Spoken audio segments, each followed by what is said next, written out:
Hello everybody, this is Mr. Berryman again in our outside lab. We're trying to make things work here, and for today's demonstration I needed some food coloring and I didn't have any. So I did not want to make an unnecessary trip to the grocery store because that's one of the things we are not supposed to be doing. So I figured I would kill two birds with one stone, and I have some beet juice right here. I conserved some of it, but the way things are now, we don't want to be throwing foods out. We really want our foods to last a little bit longer. So here is something we can do just to teach you guys. So I have here, I got some sugar. I'm going to put 2 teaspoons of sugar in here.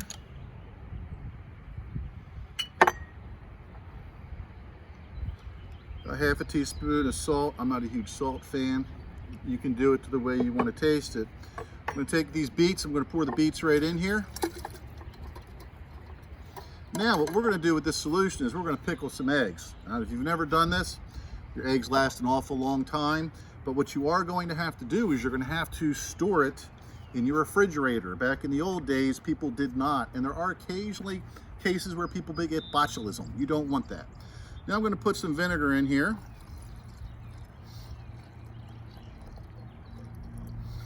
Okay, now I'm going to add some eggs that my lovely assistant behind the camera made for me this morning.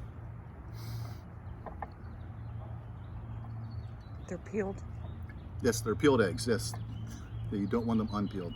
So I'm going to put that in there. I'm going to add probably a little bit more vinegar.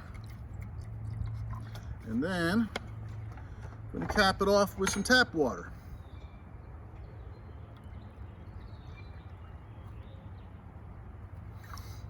Put the lid on, so we didn't waste anything. In a week, you'll have some pickled eggs.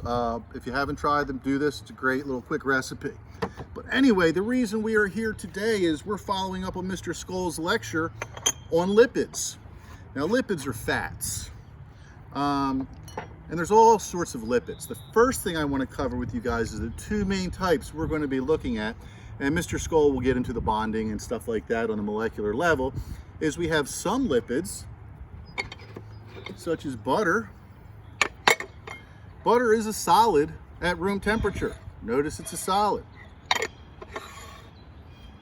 Here I have some clarified butter.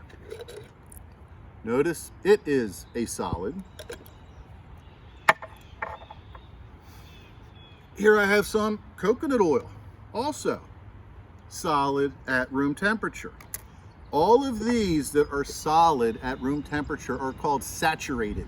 It means there are so many hydrogen atoms on it you can't get any more. Oh, I forgot one other one. And I have here some lard, which is like Crisco shortening. I use this in my baking. And this one, notice the color. This is really a beautiful one. This is the one I like to bake with. This is the Nativa brand. They all work the same though. And then we're going to have our fats or our lards, let me get rid of this, that are our unsaturated fats. Now our unsaturated fats, unlike these, which are saturated, you will notice that they are liquid at room temperature. Now I'm going to go over, and some of you may be wondering, like, why do we need all these different kind of fats? Well, when you're cooking, there's this thing called a smoke point. And that's where if your pan or whatever gets too hot, and it's really interesting on a molecular level why this happens, but some of these will smoke before others. So I'm going to start off, here's a common one. This is Wesson oil, canola oil. Okay, canola oil, believe it or not, it has a smoke point of 220 to 230 degrees Celsius. That's about 446 degrees Fahrenheit. Then I have my butter here. Butter, like, it's really weird. Like when you do butter, for instance, for your grilled cheese sandwiches, butter has a smoke point of 150 degrees C, which is only 302 degrees Fahrenheit.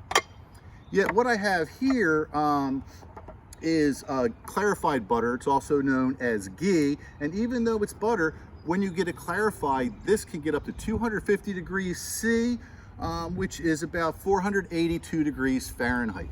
So when I'm doing high heat things and I want that butter flavor, this is what I go for, and it makes phenomenal. Oh, and another good thing about this is when you buy it, you can store it in your pantry. You don't need to worry about refrigeration. So if you get this at the grocery store, you don't have butter, buy this. That's key. Let me get that out of the way.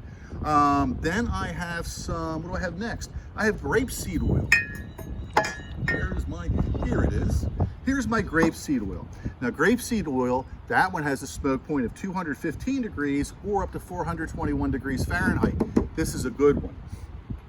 Then I also have my lard, which was the Crisco we had out. The lard, and this is really good for baking. I don't cook with it. Some people do. This has a smoke point 190 degrees Celsius or 374 degrees Fahrenheit. Then I have my extra virgin olive oil right here. Okay, and this is from Greece too. This is a good one. This has a smoke point of 160 degrees C, and that's only 320 degrees Fahrenheit, which is low enough that you can do your eggs in them to get a good flavor. Then, if you're going for more high heat, what we have is we have peanut oil here. So peanut oil has a smoke point of 232 degrees Fahrenheit, 232 Celsius, which is 450 degrees Fahrenheit. Then one of my favorites for cooking here is avocado oil. This avocado oil goes all the way up to 270 degrees C, which is 520 degrees Fahrenheit. So you want to fry something hot? This is what you go with. It's really hard to get it smoked. And finally, the coconut oil, and I'm not a huge fan of coconut oil. I question some of the studies on it, to be honest. But this will actually smoke at 200 degrees Celsius, and which is 390 degrees Fahrenheit. So that's about what we have with our different oils and our flash points. So now I'm going to set up my demo, and we're going to continue this lab.